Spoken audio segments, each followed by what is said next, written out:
Snow fell gently on a picturesque, but sadly dilapidated, little holiday cabin. Its windows were dusty, its roof was sagging, and a single, sad-looking wreath hung crookedly on the door. Inside, Tom and Jerry, wearing matching tiny scarves, stared in dismay.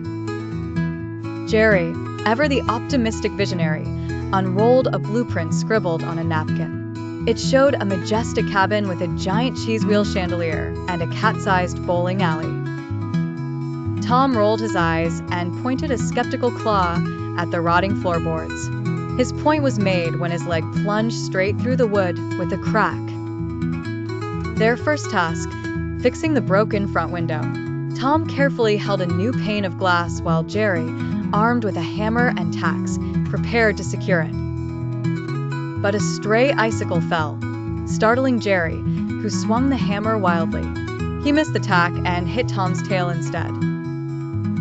Wowwwwll, Tom jumped, sending the new glass pane flying. It sailed through the air and landed perfectly in the window frame of the cabin next door, where a very surprised squirrel family now had a brand new, perfectly installed window. Next was updating the old stone fireplace. Jerry, wielding a comically large sledgehammer, aimed for a loose brick. The impact sent a shockwave through the entire structure, causing every other brick to tumble down in a cloud of soot and dust, completely burying Tom, who had been napping nearby. Only his twitching tail stuck out from the pile.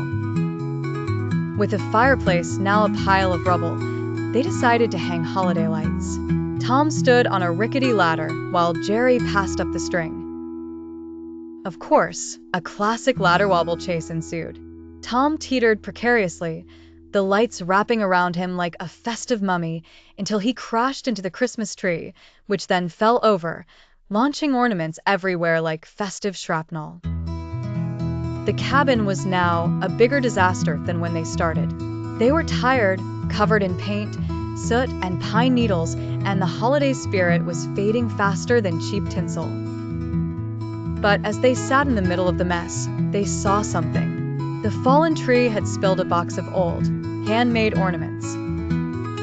There was a tiny, clay mouse Jerry had made years ago, and a felt fish with googly eyes that Tom had clearly crafted. A silent understanding passed between them. They got to work, not as rivals, but as partners. Sitting by their rustic brick pile with a single, shared cup of eggnog, Tom and Jerry watched the snow fall outside. For once, the chase was over, replaced by the quiet comfort of a shared, perfectly imperfect holiday.